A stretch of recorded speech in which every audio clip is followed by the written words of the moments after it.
When David handed a crumpled dollar to a homeless man outside the diner, he barely looked at him. Just another act of kindness, right? But 5 hours later, that same man's face was on every news channel in the country. It was a cold Thursday afternoon, the kind of day where the city feels too gray, too quiet. David had just finished his lunch break. He walked out of a small diner with a paper bag of leftovers, the smell of grilled cheese and tomato soup still fresh in the air. As he stepped outside, he noticed a man sitting on the ground against the brick wall. Torn jacket, muddy shoes, hands trembling as he held a cardboard sign that just said, "I'm not hopeless, just cold." David hesitated. He wasn't the kind of guy who usually stopped. He had bills to pay, deadlines to hit. But something about the man's eyes made him pause. He reached into his coat, pulled out a single dollar, and handed it to him without saying a word. The man looked up slowly. His voice was barely a whisper.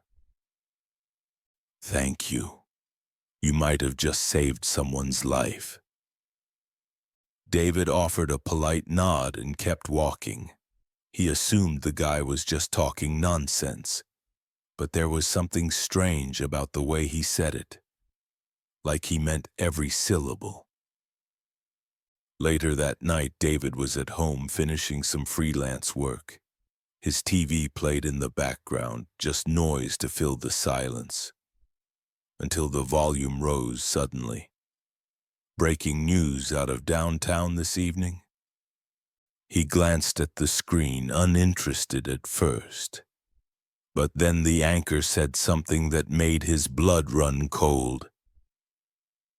"Authorities have just arrested a man connected to the disappearance of 17-year-old Jessica Lee, missing for over a week. The suspect, identified as 49-year-old Eric J. Maddox, has a long criminal record and was seen earlier today near 5th and Main Street." David's head snapped toward the screen. That's where the diner was. Then they showed a photo, a recent one, and David froze. It was the man. The same one he had given a dollar to just hours ago. David stared at the screen, his mind racing. It couldn't be the same person, could it?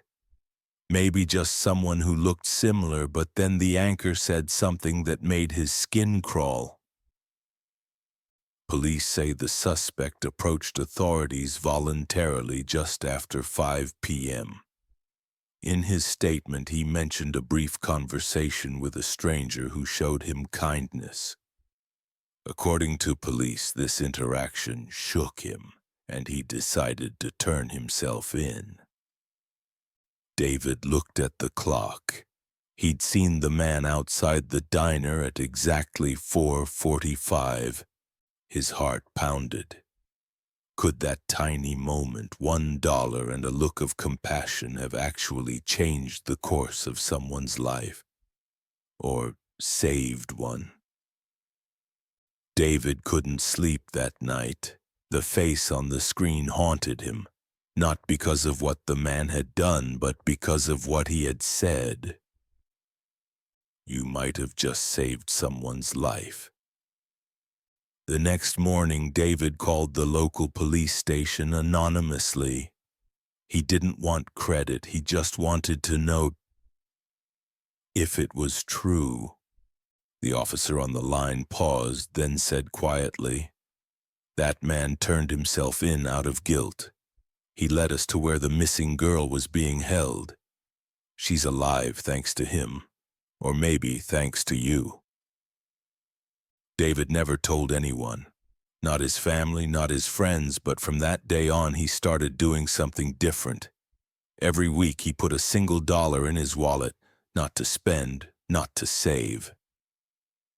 just to remind himself that sometimes the smallest things we do can echo into someone else's life in ways we'll never fully understand.